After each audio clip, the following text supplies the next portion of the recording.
I am Opal Palmer Adisa. And I'm Gillian Royce. Welcome to CanWeTalkBooks.com. Brought to you by Mokojambi Books.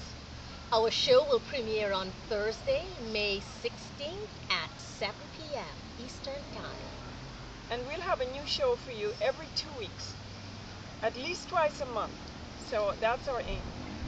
We are here filming in the beautiful St. Croix, Frederiksted, downtown, which is a historical city. And we are just delighted that you are joining us to talk books. And we are going to be talking about books about the Caribbean, actually internationally. And we're also going to be talking about our own books. So I think that's where we're planning to start, right, Opal? Yeah, what are you working on now? Okay, because as a writer, we always have to keep writing. That's just something that you have to do. So I'm working on the fourth novel in my series, the Shad Mystery series. The first one was The Goat Woman of Largo Bay, and you've read that one. I have, and I've read the second one too. And the second one in the series is The Man Who Turned Both Cheeks. I've already submitted the third, which so far is called Lessons from a Seagrave Tree, trying to keep it Caribbean, of course. And then I'm working on the fourth right now, which so far, because that's just a working title, is The Rhythm of the August Rain. Wow. So, and they all star, of course, Shad, the Jamaican bartender, who always has a different challenge with every book.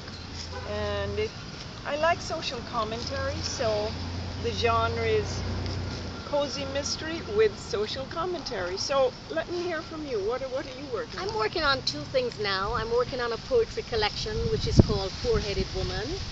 And it really looks at social issues, but it also looks at women's issue.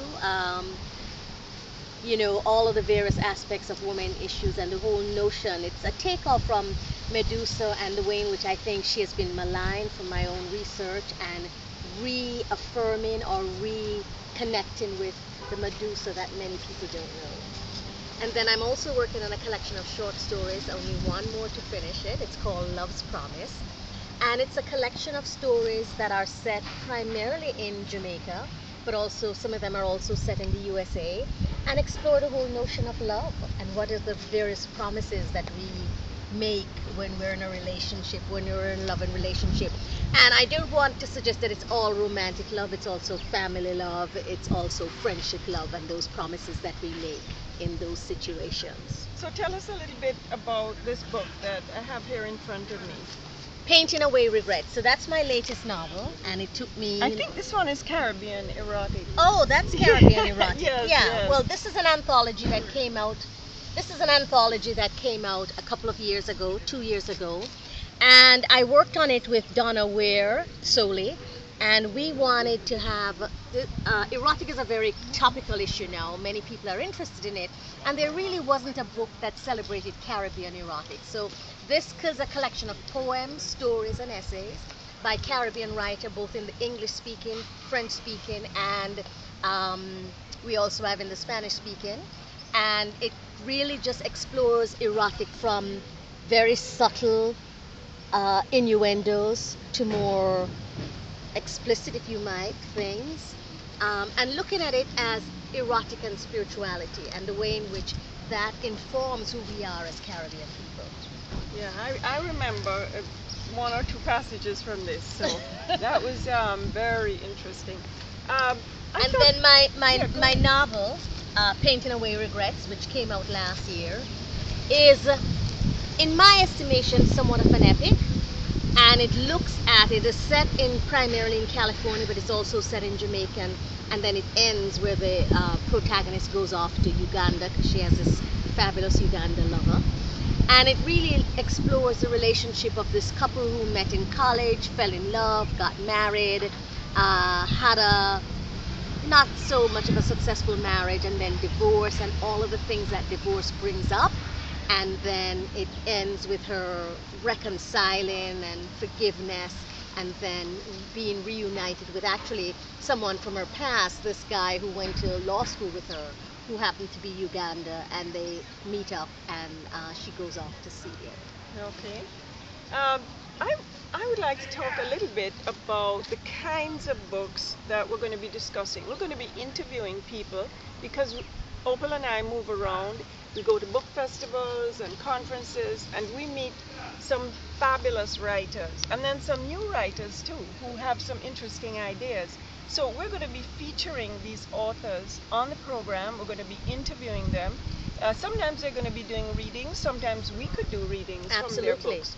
And we'll probably alternate hosting the program. So Opal will host one program a month, I will host another program, and we'll interview an author or play a taped interview that we've already made.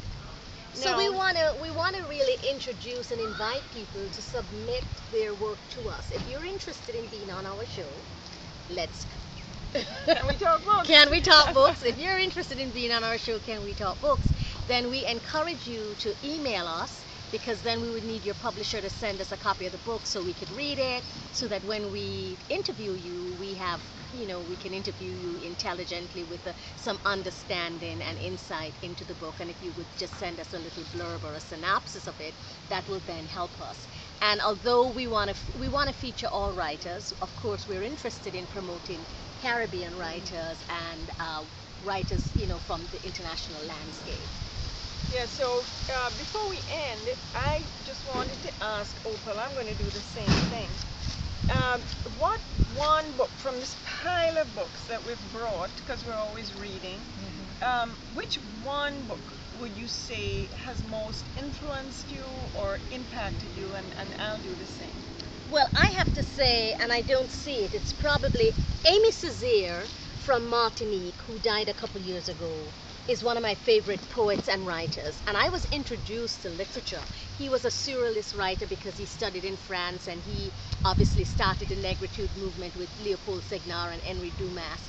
And I read his book Return to My Native Land when I was a teen when it came out, and when I was introduced to it, and it blew me away. It literally shut the top off my head. I was just so amazed by it, and it rang so many chords for me.